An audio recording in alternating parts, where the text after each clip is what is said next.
મિત્રો નમસ્કાર, આપ જોઈ રહ્યા છો બનાસ ગુરુવાણી અને હું છું આપની સાથે આલોક મિશ્રા।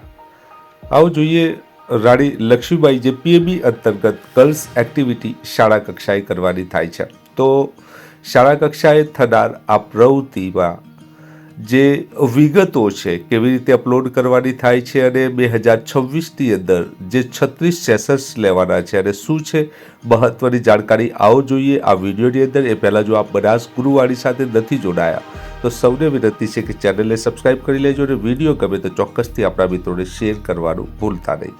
તો આપણે ગૂગલમાં જવાનું રહેશે અને ગૂગલમાં જઈને આપણે SSA ગુજરાત લખવાનું રહેશે અને SSA જે વેબસાઇટ છે ઉપર આપણે કરવાની રહેશે। એમાં આપણે આવો ઇન્ટરફેસ આપણને જોવા મળશે। તો અહીં જોઈ રહ્યા છો રાણી લક્ષ્મીબાઈ સેલ્ફ ડિફેન્સ પ્રોગ્રામ, આના ઉપર આપણે ક્લિક કરવાનું રહેશે। ક્લિક કરતાની સાથે અહીંયા આપણો યુઝર આઈડી અને પાસવર્ડ જે આપણને ફાળવી દેવામાં આવેલ છે, એટલે કે સમગ્ર શિક્ષા દ્વારા શાળાનો જે UNIS કોડ અને એનો પાસવર્ડ આપને મળી ગયો હશે। તો અહીંયા યુઝર આઈડી અને પાસવર્ડ લખીને આપણે લોગિન થઈ જવાનું રહેશે। મિત્રો અહીંયા આપણે જોઈ રહ્યા છો લોગિન થઈ ગયા છીએ।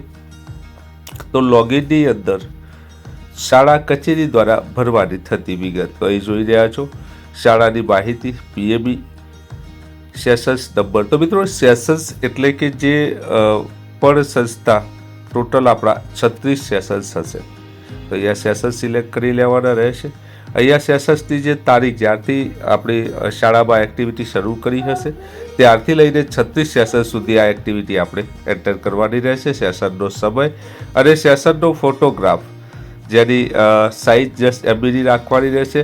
2 ફરજિયાત સેશન્સના ફોટા અપલોડ કરવાના રહેશે અને જે કન્યાઓની માહિતી છે, કેટલી કન્યાઓએ માહિતી આ જે સેશન્સમાં ભાગ લીધો એની હાજરી લખવાની રહેશે અને શાળામાં હાજર કન્યાઓની સંખ્યા, સેશનમાં હાજર કન્યાઓની સંખ્યા અને ગેરહાજરી હોય તો એનું કારણ અને આ લખીને આ રીતે આપણે સબમિટ કરી દેવાનું રહેશે। તો મિત્રો આ હતી મહત્વની જાણકારી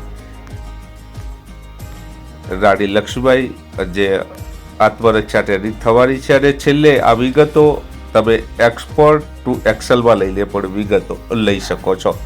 તો આ રીતે સરળતાથી આપ